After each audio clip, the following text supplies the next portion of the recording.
আসসালামু আলাইকুম। আপনি যদি একজন ফেসবুক ইউজার হন, আপনার এই বিষয়টি জানা থাকা উচিত যে ফেসবুকের নামের সাথে ইউজার নেমটা কাস্টমাইজ করে সেট আপ করে নেওয়া খুবই গুরুত্বপূর্ণ। এর কারণ হচ্ছে, যখন আপনার ফেসবুক পেজটাকে অথবা ফেসবুক আইডি অ্যাকাউন্টটাকে কেউ খুঁজতে যাবে, তখন আপনার ইউআরএল ইউআরএলটা যদি আপনার নামের অনুকূলে না থাকে, সেক্ষেত্রে আপনার আইডিটাকে খুঁজে পেতে কষ্ট হবে। সো আমরা চেষ্টা করবো আজকে কিভাবে ফেসবুকের ইউজার নেমটা চেঞ্জ করা যায় এটা দেখে নেওয়ার। এটা করার জন্য আমরা শুরুতে যে আইডি যে প্রোফাইল কিংবা পেজ রয়েছে সেটাতে যাব। এটা হচ্ছে আমার নতুন পেজ। সো দেখতে পাচ্ছেন, এখান থেকে আমরা সেটিংসে আসব।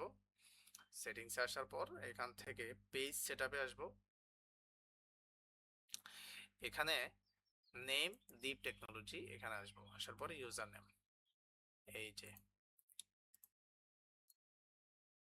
ইউজার নেম, এখান থেকে আমরা এডিট করে আমাদের ইউআরএলটা কাস্টমাইজ করে নিব। সো আমার যদিও এখানে আগে থেকে সেট আপ করা আছে, আপনি আপনার পেজের অনুকূলে ইউজার নেমটা সেট আপ করে নেবেন। লাইক dwdeep টেকনোলজি, কোনো স্পেস দেওয়া যাবে না, টেকনোলজি।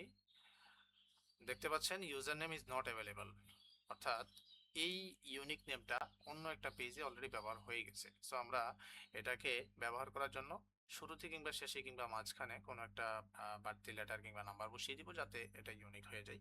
সো আমার আগে ছিল 2026, আমি শুধু 2 দিয়ে দেখতে পারি, 1 দিয়ে দেখলাম শুরুতে।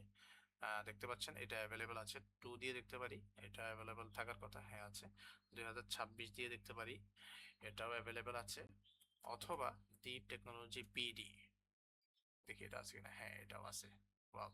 সো আপনি আপনার মতো করে পছন্দ অনুযায়ী আপনার ইউজার নেমটা এখান থেকে সেট আপ করে নিতে পারবেন। যখন এখানে ইউজার নেম ইজ অ্যাভেলেবল দেখাবে, তখন যদি আপনি সেভ চেঞ্জেসে যান, এটা অটোমেটিক সেট আপ হয়ে যাবে। সো আমি আমারটা সেভ দিচ্ছি না, কারণ আমার অলরেডি সেট আপ করা আছে। আহ, এটা করার ফলে কি হবে, যখন আপনার পেজটা কেউ খুঁজতে যাবে, সার্চ ফেসবুকে এসে যদি কেউ আপনার @deep deep টেকনোলজি এবং ইউজার নেমটা দিয়ে যদি সার্চ করে, তখন খুব সহজেই খুঁজে পাবে। এবং আপনি যখন লিঙ্ক শেয়ার করবেন, আমি একটু দেখিয়ে দিচ্ছি। এখান থেকে যখন এই যে লিঙ্ক যখন শেয়ার করবেন, এই যেটা হচ্ছে আপনার ইউজার নেম এবং লিঙ্ক, এটা খুব সহজেই আপনি আপনার পরিচিত হোক বা অপরিচিত অথবা আপনার ক্লায়েন্টকে খুব সহজেই এটা সেন্ড করতে পারবেন।